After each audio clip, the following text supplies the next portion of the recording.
The topic of discussion for this presentation is what are the tax exemptions available for startup companies? Are all startup companies eligible for this startup tax exemption even if all the shareholders are foreigner? And what conditions must be satisfied? The key point that I will like to highlight here, we are talking about the corporate taxes, the tax that is levied on the companies. And when a company is newly incorporated, a new startup, for first 3 years, they get some tax exemptions. So that is what we are referring here. And let's have a look on this. So the corporate income tax in Singapore is at 17%. So 17% of your company profit will be charged as the income tax. And what that means is if your profit is $100,000, the tax at 17% will come to be 17,000 Singapore dollars. However, there are some tax exemptions for new startups, and those are as follows. So on the left hand side, I am showing the exemptions for new startups for the first 3 years. And this is applicable from year of assessment 2020. So prior to 2020, up to 2019, there was a separate scheme. So this is the latest one and this is available on IRS. So what under this exemption scheme you get is your first $100,000 income. 75% of that is exempted from tax. So if you make $100,000 exactly the profit, 75% will get exempted and you will be taxed only on $25,000. On next 100,000, 50% income is exempted and you will be charged only for additional 50,000.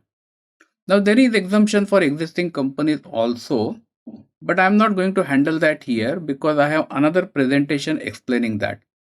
So existing companies means those who do not fall in the category of startups and those are older than 3 years. So let's move on to the next slide then.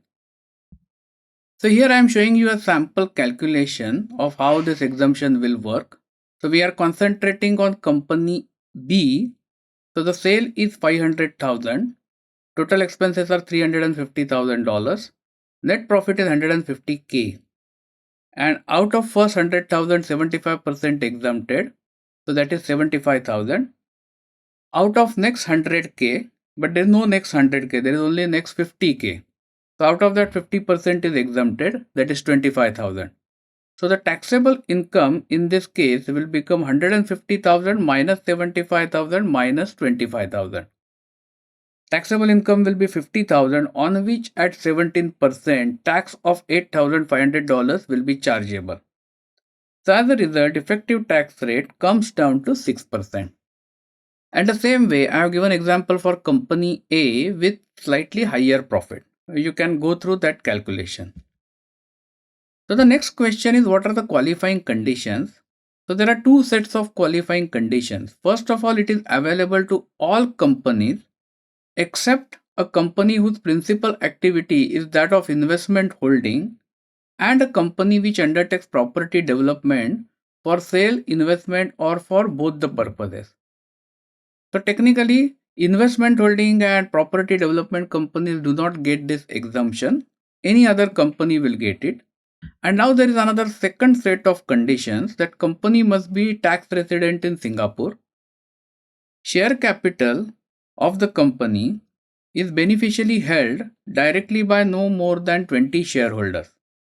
That means the owner should be really from the small group.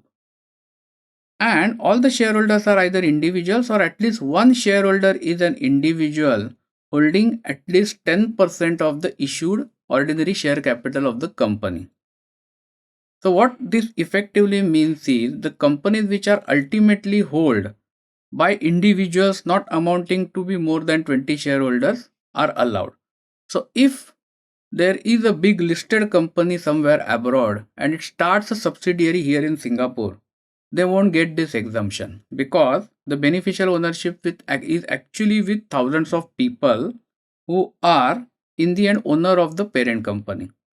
Similarly, if your foreign company incorporates a 100% subsidiary in Singapore, then that also will not get any exemption because the last condition here of 10% holding by an individual is not satisfied here. So as you can see, this is specifically concentrating on the individual promoted small companies. So the purpose of this tax exemption is to give small companies a relief. As you can see, up to 200k profit, the tax bill substantially reduces. It promotes a startup culture.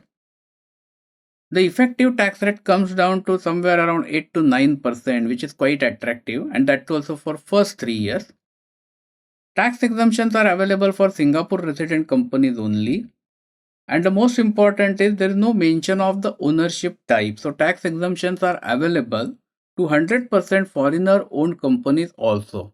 So if you are a foreigner, if you incorporate a company in Singapore on your personal name, and if you make profit in that, these exemptions will be available to you. So in summary, majority of startup companies, including the foreigner owned, get a startup tax exemption in Singapore for their newly incorporated companies. Thank you for watching this video.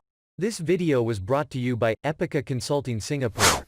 Subscribe to our channel today to get notified when new videos are posted.